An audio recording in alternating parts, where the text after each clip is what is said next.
Welcome to Discrete Mathematics. Today we are going to explore a fascinating and foundational topic called relatively complemented lattices. If you have ever wondered how complex logical systems maintain perfect balance and reversibility, you are in the right place. Let us dive in and build our understanding from the ground up. To understand what a relatively complemented lattice is, imagine you are organizing a large company. The entire company structure can be viewed as a lattice. In this framework, any two employees have a unique lowest level manager above them and a highest level subordinate below them. Now suppose you isolate a specific chain of command, say from a senior director down to a junior analyst. This isolated section is called an interval. If you pick any mid-level manager here, you might want to find them a partner. Together, their combined authority perfectly equals the senior director, and their only shared responsibility is the junior analyst. If you can always find such a perfect partner, the structure is a relatively complemented lattice. Now that we have an intuitive picture, let us define this formally. We first need to define what an interval is in a lattice. Let us denote our lattice by the symbol L. If we pick two elements A and B in L such that A is less than or equal to B, the interval between them is the set of all elements that sit between A and B, inclusive. We write this interval in square brackets as A, B. Any element we choose to look at must live inside this specific boundary. This brings us to the mathematical statement that defines the boundaries of our interval. The formula simply states that A is less than or equal to X, which is less than or equal to B. Here, A represents the bottom boundary, B represents the top boundary, and X is the specific element we are focusing on. The less than or equal to symbol refers to the lattice ordering, meaning X sits above A and below B in the hierarchy. If X moves higher, it gets closer to B. Every element we consider for finding a complement must satisfy this exact condition. Once we have our element X, we need to find its relative complement, which we will call Y. This equation represents the first requirement. The V-shaped symbol is called the join operator. It finds the least upper bound, or the smallest combination of two elements. The equation states that when you combine X and Y, their join must exactly equal the top boundary B.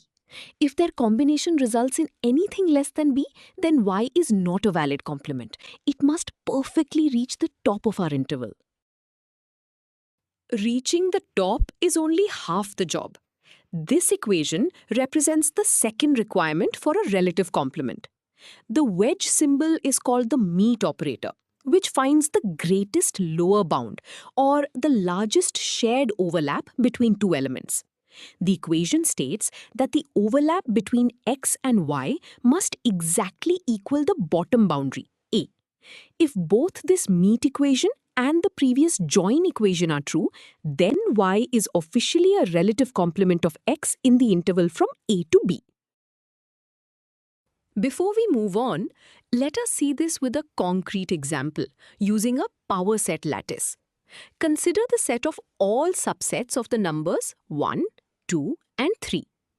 In this lattice, the join operation is the union of sets, and the meet operation is the intersection. We want to find the relative complement of the set containing 1 and 2. Our interval starts from a bottom boundary of the set containing 1 and goes up to a top boundary of the set containing 1, 2, and 3. Let us call our unknown complement set Y. Let us apply our first formula, the join condition, to find what must be inside set Y. In a power set, the join is the union. So the union of our set 1, 2 and our unknown set Y must equal the top boundary, 1, 2, 3. Looking at this, the first set does not have a 3, but the final combined set on the right side requires it. Therefore, set Y must provide the missing piece. It absolutely must contain the number 3. Now, we apply the meet condition, which is set intersection. The intersection of 1, 2 and set y must equal the bottom boundary, which is just 1. This tells us y must contain 1. However, it absolutely cannot contain the number 2. If it did, the intersection would be 1, 2, violating our bottom boundary. Combining these facts, y must contain 1 and 3 and nothing else. This gives us our final answer. The set 1, 3 perfectly acts as the relative complement, providing the missing 3 to reach the top and avoiding the 2 to safely drop to the bottom. That example worked out perfectly, but it brings us to a common point of confusion. Students often assume that relative complements must be unique. To show that this is not always true, we will look at the diamond lattice, denoted mathematically as M3. This lattice consists of 5 elements, a bottom element 0, a top element 1, and 3 middle elements A, B, and C that are all at the exact same level. We are going to use the entire lattice as our interval and test if the element A can have more than one valid relative complement. Here is what the diamond lattice looks like visually. This is called a Hasse diagram. At the very bottom, you see the element 0, which is our bottom boundary. At the very top is the element 1, our top boundary. In between, sitting on the exact same horizontal tier, are the elements A, B, and C. Notice how lines connect 0 to each middle element and each middle element connects up to 1. There are no direct lines between A, B, and C. Keep this structure in mind as we test for relative complements. Let us test if element B is a relative complement of element A in the interval from 0 to 1. First, the join condition. When we combine A and B, we look for their least upper bound. Because they are on the same middle tier, the only place their paths connect moving upwards is at the very top. So their join is 1. Next, the meet condition. Tracing their paths downwards, they only share the bottom element 0. Both conditions are met, so B is a valid relative complement of A. Now we perform the exact same test using element C instead of B. Just like before, A and C are on the same middle tier. The only element above both of them is the top element 1, satisfying the join condition. Tracing downwards, A and C only meet at the bottom element 0, satisfying the meet condition. This gives us our final result. Both B and C are perfectly valid relative complements of A. This proves a crucial property. In a relatively complemented lattice, relative complements do not have to be unique. You might be wondering, why does this mathematical structure matter in the real world?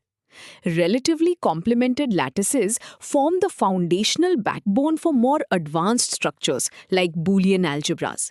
These are the mathematical logic systems that power every modern computer processor and digital circuit. When engineers design switching circuits, they rely on the guarantee that every logical statement has a well-defined complement. If a system lacks this, there are dead ends where a process cannot be cleanly reversed. Understanding these lattices allows scientists to build robust frameworks for artificial intelligence and quantum computing. We have covered a lot of ground today. Let us review the key takeaways. A relatively complemented lattice is a highly structured environment where perfect balance exists within every possible subsection. For any element inside a bounded interval, you can always find at least one partner element. When combined using the join operation, they complete the top boundary. When intersected using the meet operation, they reduce to the bottom boundary. And as we saw with the diamond lattice, these complements do not have to be unique. Great job following along. You now understand the mechanics of relatively complemented lattices.